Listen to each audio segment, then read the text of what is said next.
Passe TV Show. Sak Passe TV. N'a regardé Sak Passe TV Show avec Guylaine Berry. Sak Passe TV. Sak Passe TV.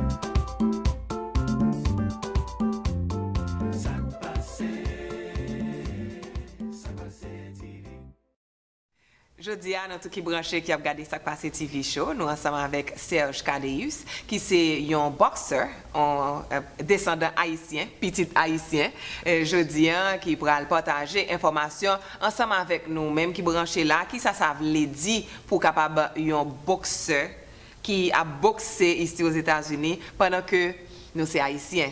So haïtien fait tout bagaille. Et je dis, je souhaité nous qui branché, nous allons apprendre de Serge Cadeus et qui ça le fait, qui Jean que le fait et qui préparation que il fait pour le capable dans ça que la fait là qui c'est un professional boxer. Serge, hello, how are you? How are you? I'm doing great. Ça passé. Sak Passe. It's a pleasure to be here. Thank you for having me. It's a pleasure having you here. You know, Serge, I've been watching boxing since I was a kid, I should say. But I never thought that, you know, Haitians were interested much in boxing. And tell us a little bit about yourself, why you chose to be a professional boxer, and what got you into it. Okay, well, I mean, that's a great question. Again, like I tell everyone, I've always been an athlete. In high school and college, I wrestled and I played football. Boxing wasn't a love at first sight. It was more so to keep me in shape for the other sports that I was doing, such as track and boxing and wrestling of that nature. I actually found love with boxing after a football injury in college. I was injured for a year. I couldn't play football for a year, and I just ended up coming back home, and I was just so depressed. So after therapy and, you know, after going through all the pain and struggles of trying to bend down all over again after a back injury that I did have, I want to get back into it. I want to get back into football. I want to get back into wrestling, but it just wasn't there. You know, my back injury was severe. It was very difficult for me to get back in the weight room, but boxing came back.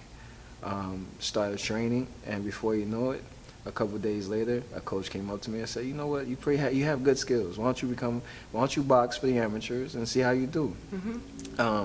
At first, I was very timid based on it because I've never really boxed. You know, again, like I said, I boxed just for the fitness level of it.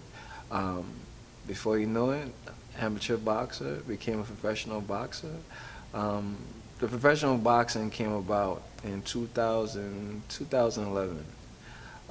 My grandmother got sick, and we didn't have enough money to perform for her surgery.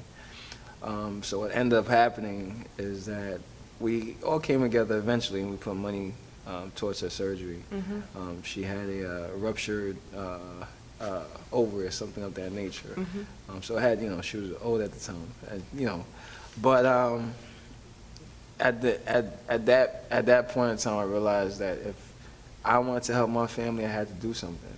It was either open my own business, which I had no problem doing, or just become a professional boxer and start making money. Which is still business. Right, which is still business. Which is still. Vous t'es battre en pile l'école? No, not really.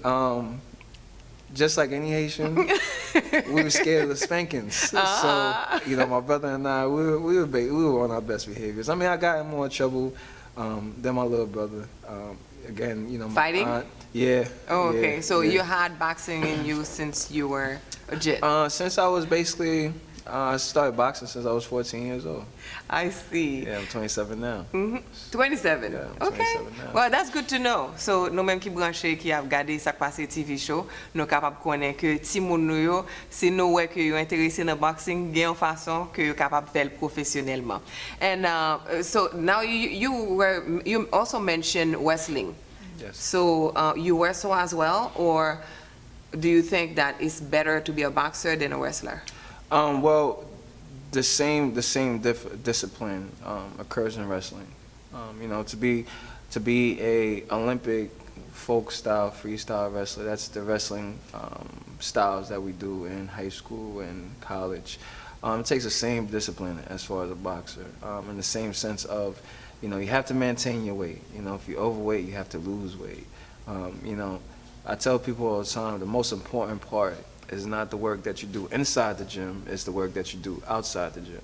Because it's easy to have a coach in your face every day and telling you what to do, but it's outside of the coach that really depends on you. After practice, are you going to leave and go to McDonald's? Or are you going to leave and perform and make sure that you're eating your diets and, you know, drinking your protein shakes and making sure you're going out running and making That's sure... another job. You know, it's just a whole nother job within itself, just like you stated. And, you know, I mean, being a professional athlete is the epitome of my life, is the glow of my life, because it's taught me and has taught me so much discipline, and I apply that to my everyday life. You know, boxing to me, besides inside the ring, it's also outside the ring. Because in life, you know, you have difficult situations to where you fall. These are the one or two things that you're going to do. You're either going to take on the situation, or you're not going to take it on, and you're just going to remain in that situation. Same thing in boxing. When you get knocked down, you can either remain down and you could lose, or you could get back up and you could finish the fight. So now let me ask you, because you're so devoted into being a boxer, Yes. a professional boxer. Correct. Do boxers make good money, like at your level? Well, boxers make some good money. Fighting. I wouldn't be doing it if it didn't. You know, at first it is slow, just like anything that we do. You Yes. know, but Practice eventually, and consistency. Exactly, practice and consistency is very important. And mindset. You know, you have to have a mindset for this. You know, I tell people all the time, I think I'm a little crazy. To choose a profession where you get punched in your face all the time. Yeah. And I like to look pretty, so, you know, as you can see, I got the haircut. You like to keep your pretty boy swag? I like to, you know, suave. But you know, again, you know, it's just a mindset that you have to have. You know, and it's not about, you know, who has the baddest attitude or who's the strongest fighter. Because quite honestly, weights and things of that nature don't apply in the weight room. You understand? Because weights make you more heavy. Before the interview, you mentioned that you're trying to lose weight. Like Right. I am what you call a middleweight boxer. That means I average anywhere between 153 to about 162. So right now I'm about 165. So I'm trying to get back down to like 160 just to make sure that you know, I'm at the weight where I need to be for the fight. What a lot of people don't know is that out looking in, you guys just see a weigh-in. But what you don't understand, because it's a business, if I come in a pound over, I actually get fined. So yeah, I actually get fined a percentage, and then I still have to lose that weight. Losing weight during competition can be very draining, depending on how heavy you are, because now you have to wear the sauna suits and you have to go out running. So, you know, the comfort level is no longer there. You know, you're exhausted. You know, when you're going into a fight, especially the next day after, you want to make sure that you maintain the proper weight at first. You want to also make sure that you're able to eat, so you have nutrition within your system. And you just want to make sure that you're comfortable and you're clear-minded. Yes. So, you know, those things are very important. So, you know, losing weight the day before can be very exhausting. You know, so this is why we, again, you know, anything in life we do, we have to discipline ourselves. True. And, you know, this is the profession I chose, so I choose to discipline myself and make sure that I apply by those rules. Discipline yourself in everything that you do and apply the rules. Yes. OK. Nous, ensemble avec un professional boxer, Serge Cadeus, qui c'est petit haïtien, descendant haïtien, et qui c'est un professionnel boxeur. So, pour nous qui branché là, le que nous retournons ensemble avec lui, il peut dire nous qui gens que lui engagé dans aider petits jeunes youtube dans la communauté. N'a regardé ça qui passe TV show avec Guylaine Berry. Chen Neighborhood Medical Centers remet patient senior citizen yo en pile. Docteur passe son pile temps avec patient yo. C'est chaque mois docteur yo vle ouais patient yo pour prévention toute maladie. Staff la souriant et la plupart services médicaux yo wap jwenn yo là en dans Chen Medical Centers. C'est ça que fait Chen c'est meilleur centre santé pour personnage dans sud Florida. Si vous t'aimez apprendre plus de Chen Neighborhood Medical Centers, relez 954 862 1640 954 862 1640. Merci d'être que nous t'es été branchés pour nous regarder ça qui passe TV show. Nom c'est Guylaine Berry et comme moi t'ai dit nous déjà aujourd'hui nous avons ensemble avec nous Serge Cadeus qui c'est un professional boxer et qui pourra dire nous qui ça qui fait que les continuer dans lutte ça, les continuer et à bataille comme un professional boxer et en même temps tout les pourra partager et qui secret succès ensemble avec nous.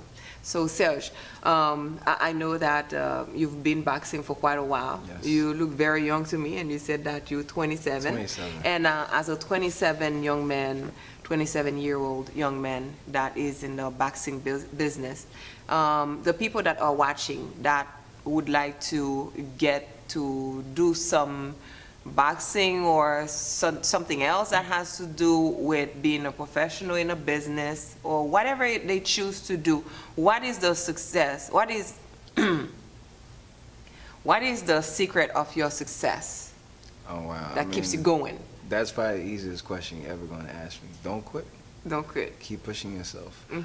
Besides boxing, I'm also a youth motivational speaker. And Yes, I'm I was also- going to ask you that question Yes. because I know that you're very, what's going on? very passionate.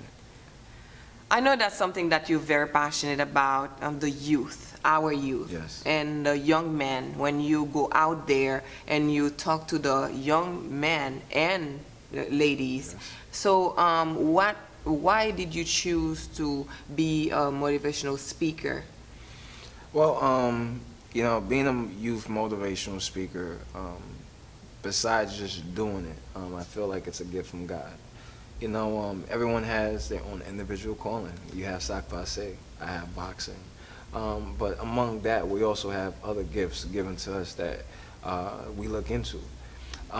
Youth motivational speaking has always been a passion of mine. I mean, I love dealing with children. I have kids of my own. But nowadays, the generation that we see raising up, it bothers me because it's different. You know, everyone's trying to be a follower, no one's trying to be a leader. And you know, back in my generation, you know, everyone was trying to be a leader. You know, everyone was trying to be the next Malcolm, the next Dr. Martin Luther King, the next Yeah. Michael Jordan, the next Michael Jackson. You know, but nowadays I just don't see that. And you know, it really does bother me because, like I tell these kids all the time, when you look in the sky after it rains, you see a rainbow. You see Yes. all these beautiful colors, but the true rainbow is in front of us. However, it's broken. Why is it broken? Because this generation now, there's no form of humanity. There's no form of trust. There's no form of believing in your dreams anymore. Now it's just, I'm just living. So typically in my mind, how I look at it is you're living, but you're dead. Meaning that you're just living just to live. So you might as well just be dead. You know, so you're just a walking zombie. You understand? So, you know, it's just the walk of the dead. That's the name of this new generation, the walk of the dead. Walk You know? of the dead. So my mission within myself and the mission I've given myself, and you know, by the grace of God, hopefully God's given me this mission as well, because this is what I feel and God has given me to do, is talk to these kids and give these kids a new light. A lot of these kids don't understand that I was homeless for 2.5 years. Oh, wow. And that never stopped me or drove me away from living my dream and wanting to become a professional boxer. There were times where I didn't know when I was going to eat. There was times where I didn't have a job. There was times where if I did have a job, it was just enough to pay for one bus fare.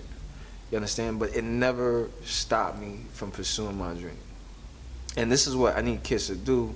Like we were talking earlier, you know, the biggest quote that I give these kids is a quote from Frederick Douglass that says, "Without struggle, there is no progress." Without struggle, there is no No progress. progress. Without struggle, there is no progress. Interesting. And you know, we have to understand that with every task that we give ourselves or that we have presented in front of us, or any obstacle that we have in front of us, we're not always going to succeed. There are times that, yes, we do need to fail in order for us to learn. We do need to make mistakes in order for us to become wiser people, because this is what's going to lead us to become those strong leaders. And because we're going to be stronger leaders, other people are going to want to follow. But nowadays we just don't have that. You know, we have such a significant change in life now. We have a black president, Mr. Obama. You know, we have all this technology that's going on, and I feel that, you know, because of the changing and the changes that have been presented in front of this new generation has made them obsolete to life and just has made them dead, you know? You just motivated me. Like, I got motivated from what you are saying. And the parents that are watching, the young people that are watching, I'd like you to really support what he's doing as a young Haitian man. And Serge Cadeus is a professional boxer. Now, someone that is watching here today and they would like to connect with you and or follow you, how do they do that? Oh, well, there's all types of different ways now. You guys can go ahead and follow me on Instagram at Serge Cadeus. That's SergeCadeus. Or you can go ahead and like my fan page at www.facebook.com/The Haitian Assassin. Also, hashtag Team THA or hashtag The Haitian Assassin. I love it. Pour nous tous qui a regardé là, c'était Serge Cadeus, qui c'est un professional boxer. Nom c'est Guylaine Berry et n'a regardé ça qui passe TV show. Là que nous retournons, nous pral gagner un modèle garçon qui pral faire un petit causer ensemble avec nous sur ça qui passe TV show. Restez là, n'a tourné tout à l'heure comme ça.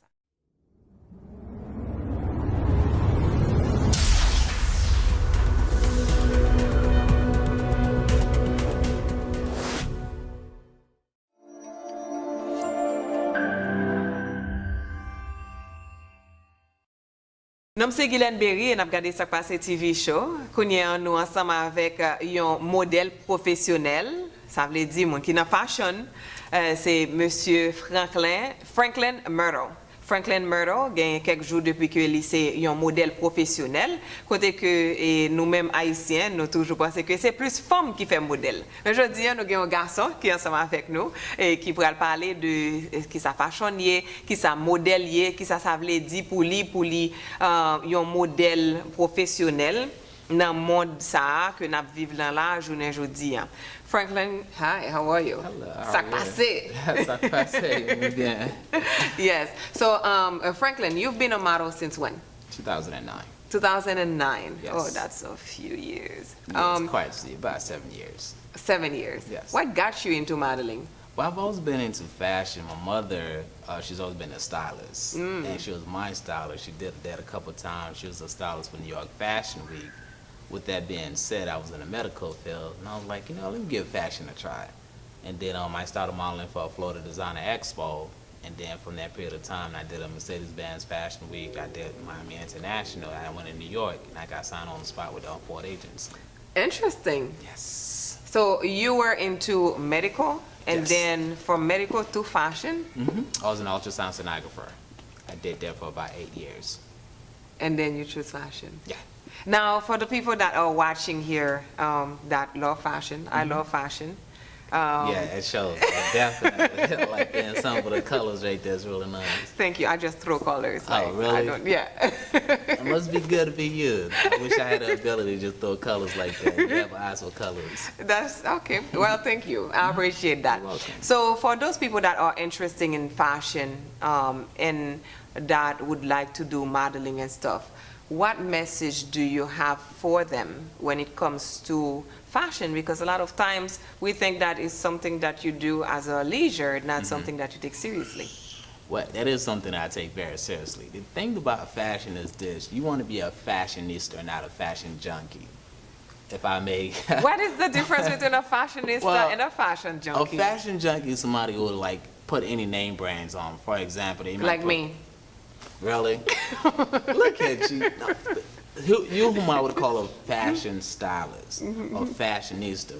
For example, you like got the blue skirt. Look how you coordinate that. Most people are like, you know what? I'm wearing Gucci. I'm wearing Burberry. They just put them out there. They don't even coordinate. You gotta coordinate. You gotta give the audience So something. that's a visual. fashion junkie. That's a A fashion brand junkie. name junkie. Yeah, brand name junk. They just throw anything on. A fashionista to me is someone who you could give them just pretty much anything. They'll make them look good. You could give them, say, Boohoo, and Dada. I'm just throwing names out there Yes. like that. They still put it together, make it looks good. They put it together like, wow, I like that. They very catchy with it. I No, see. I fit in that category quite well. I think I probably fit in that category. Yeah, I because definitely think you did. I like something that is well made, Mm-hmm. well sewed, or Of well course. prepared. But when it comes to brand names, if it's well done, I don't mind that. Of course. But I don't see why people spend so much money trying to get the brand name when your tag is not showing. Well, again, that's a fashion junkie. You know, they just love everything about fashions. But- Although I know that you model for some really high-end brand Yes, names. I've done quite some there. I've Such done as? Sean John. I've modeled for Ralph Lauren. I've modeled for D Square. One Man Collections, one of my favorite things to do. I've modeled for Alice Kalenga. Alice Kalenga is a designer out of Africa. This guy is really great. You also have George Hamilton, one of the classiest guys around, you know. And soon enough, I'm gonna have my own blazer line. So I you like gotta look out for that. Yes. Working on my and hat the line hat, as well. yes. Yeah, Oh, so that's definitely. one of them? That's one and a half, but I didn't create this one. Oh, okay. But you see my hat line before. I Yes. wish I'd have brought it. Well, to I've you. worn. Yeah. Yes. I'm working on that. Coming very soon. Soon enough. Wonderful. So I know that you also involved in Fashion Week, Fort Lauderdale Fashion Yes. Week. Tell us a bit about that. Fort Lauderdale Fashion Week is something different. How did you get involved in that? Well, here's the thing about it. Florentina West, who is the director of it, and she saw my work and what I've done before. She's like, Franklin, I gotta have you. I'm like, what do you mean you gotta have me? So he was like, I gotta have you, Mr. Coleman. I was like, okay, if you throw Mr. Coleman in there, I'm on board. She was like, boom, I'm gonna make you the casting director. I'm like, perfectly fine, the stylist and the block, and I'm like, great. So yesterday we did the casting. We had over 130 models that came through. I believe we had about 20 models from Wilhelmina. We had 15 models from CS. The rest of them were from different agencies. It was great, and we're looking forward to that because we have Fashion TV covering that. We have BTV covering that. We have Interesting. Pandora sponsoring us, Porsche Design, Island TV. And Sac Passe TV. And Sac Passe TV, definitely. And Ice Out Florida TV as well is covering that as well. Nice. We're definitely looking for Sac Passe Media to be there. Okay, cool. Well, thank That's you. April 23rd. Remember that, the Broward Convention Center. Yes, I hope that my audience will be there and participating. They will. They'll at come Fort out and Lauderdale support. They Fashion got to Week. come out and support the Oprah of the Haitian community. Oh. I love being Definitely. Glenn Berry, but hey, that's a good Yes. title to have. I'd like to have her money too, so I'm It looking fit for well. sponsors. It fit well. Yeah, so talking about the Fort Lauderdale Fashion Week, Yes. how can people get tickets? Well, you can go to www.fllfashionweek.com, or you could contact me directly. You could reach me through Instagram at Franklin Myrtle, one word, FRNKLIN on Instagram, Facebook, Twitter, LinkedIn, and you could also call us, and we'll definitely reach out to you. Where do they call you? The number is 561-702-5508. Okay, I'll try to remember it. I hope you. Again, that would be 561-702-5508. Ok, cool. So, nou kapab jwen tiket nou, le ke nou kontakte Franklin Myrtle, e kom nou se tande Fort Lauderdale Fashion Week, se nan mwa d'avril lan, 23 avril ke la pran plas. So, si nou ap gade video sa, apre 23 avril, nap programe pou ane prochen si Dieu veut. But Franklin, have you modeled for some Haitian designers?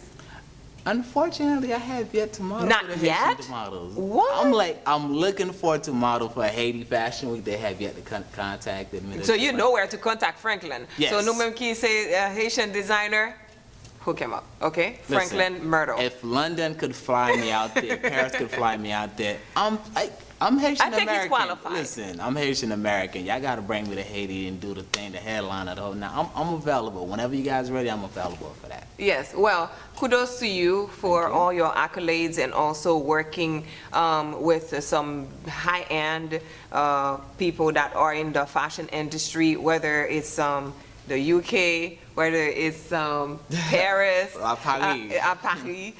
So I think that it is important that we know who we have as some celebrities in the Haitian community. And Franklin, This is like wonderful. I've seen you at work. I've seen you modeling, and I think this is a great thing to have you as a Haitian American doing the work that you do. Mais faut nous pas reconnaître que c'est pas l'autre monde pour nous quitter reconnaître Haïtien nous yo ka fait gros bagay, mais nous même Haïtiens tout en nous bail encadrement, en nous bail encouragement. Et que j'aimerais yo ka contacter encore Franklin, what's the address, the contact information? You can contact me on Instagram at Franklin Myrtle. It'll be one word, FRNKLIN, MYRTLE. It's the same thing on Facebook, LinkedIn, Twitter, or you can contact me via email, aaronmyrtle84@gmail.com, or you go to Fort Lauderdale Fashion, which is www.fllfashionweek.com. Wonderful. So, Franklin, for some women that would like to be a fashionista, what message do you have for us women? I said keep it classy. Once you keep it classy, it's always better that way. Perfect example, we have it right here. Well, Just keep it thank at you. the beautiful Miss Barry here. Keep it classy as usual. Thank you. I appreciate it. So, pour nous qui branché qui a regardé Sak Passé TV show, nous t'es ensemble avec nous aujourd'hui, c'était Franklin Myrtle qui c'est un professionnel dans question fashion et c'est un modèle également qui en charge de Fort Lauderdale Fashion Week, yes. and I'm proud of you for that. Thank you. And pour nous-mêmes qui t'a aimé contacter, les autres informations là, et pendant que nous avons gardé l'émission ça, nous avons souhaité que nous partagions informations avec l'autre monde pour être capable de garder ça passé TV show et nous avons fait tout effort pour nous porter plus d'informations pour nous. Nous avons gardé ça passé TV show. Encore une fois, nom c'est Guylaine Berry. Nous avons souhaité que nous rejoignions chaque jour sous 1580 AM pour nous capables d'entendre Causer Femmes tous les jours à partir de 3h ou bientôt sur sakpassemedia.com. Et pour nous-mêmes qui branchés là, Sak Passé TV show, c'est un plaisir pour nous te rentrer la caille nous. Jeudi, à bientôt.